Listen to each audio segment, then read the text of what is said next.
alam adalah segala sesuatu yang berasal dari alam dan dapat digunakan untuk memenuhi kebutuhan manusia. Pengurangan sumber daya alam dapat dibagi menjadi tiga, yaitu sumber daya alam yang tersedia di alam, yang kedua sumber daya alam yang dapat diperbarui, dan yang ketiga sumber daya alam yang tidak dapat diperbarui. Manfaat sumber daya alam juga banyak sekali. Yang pertama yaitu sebagai bahan bakar dan penghasil energi, yang kedua yaitu bahan makanan, dan yang ketiga sebagai objek penelitian untuk pengetahuan umum. Nah, di sini saya juga bakalan membahas tentang pertanian.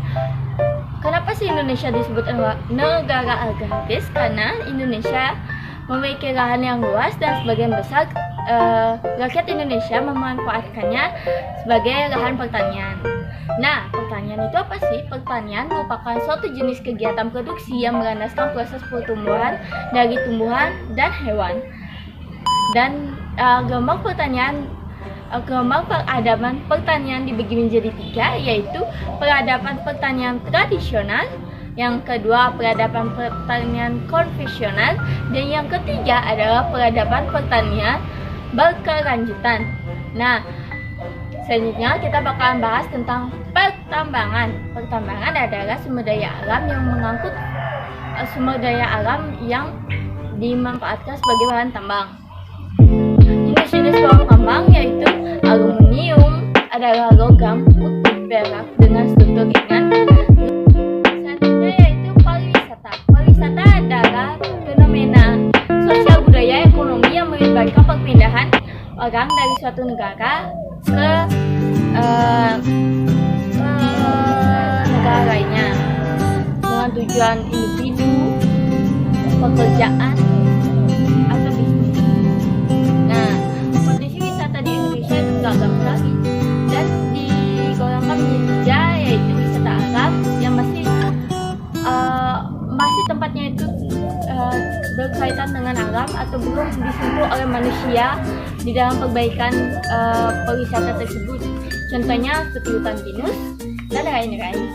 Nah, wisata budaya. Wisata budaya ini mempelajari suatu kebudayaan rakyat atau adat istiadat seperti yang ada di penglipuran atau desa yang mempertahankan kebudayaannya dari zaman dulu hingga sekarang. Yang ketiga yaitu wisata buatan. Nah, wisata ini sudah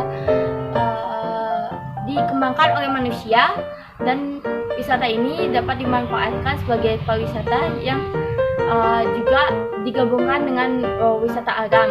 Nah, misalnya wisata-wisata yang ada di pantai atau wisata-wisata buatan lainnya yang ada di Indonesia. Dan kegiatan ini lebih dominan aktivitas manusianya. Selanjutnya itu adalah AMDAL. Pengertian AMDAL adalah analisis dampak lingkungan. Suatu kajian untuk memperkirakan suatu dampak atas sebuah usaha atau kegiatan yang sebenarnya dilaksanakan suatu kegiatan atau usaha. Tujuan AMDAL sendiri adalah penjagaan dalam suatu usaha atau kegiatan dalam rencana usaha tersebut. Yaitu kita bahas lagi tentang fungsi AMDAL. Nah, fungsi AMDAL sendiri yang pertama itu memberikan masukan dalam pengambilan keputusan. Yang kedua yaitu memberikan pedoman upaya pencegahan, pengendalian dan pemantauan.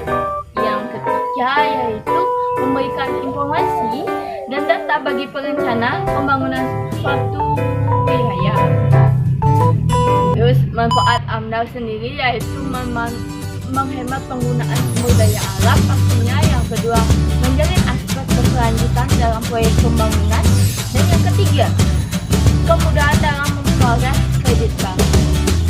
Terus kita bakal bahas yang terakhir, ini adalah ekolabel. Ekolabel adalah label atau tanda sertifikat pada suatu produk yang memberikan keterangan kepada konsumen bahwa produk tersebut dapat didaur ulang dan tidak menimbulkan dampak lingkungan yang negatif atau relatif lebih kecil dibandingkan dengan produk tanpa pembekalan atau tanpa merek ekolabel ini. Tujuan ekolabel ini sangat banyak, yaitu dapat permintaan dalam suatu produk tersebut untuk dijadikan produk ramah lingkungan dan tidak menimbulkan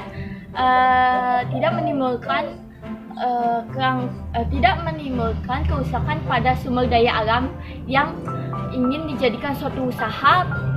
Dan sudah dapat kita tahu kalau produk ekolabel ini dapat didaur ulang, sehingga sampah-sampah yang berasal dari produk ekolabel ini dapat kita memanfaatkan lagi menjadi sumber dari pemanfaatan sumber daya alam tersebut.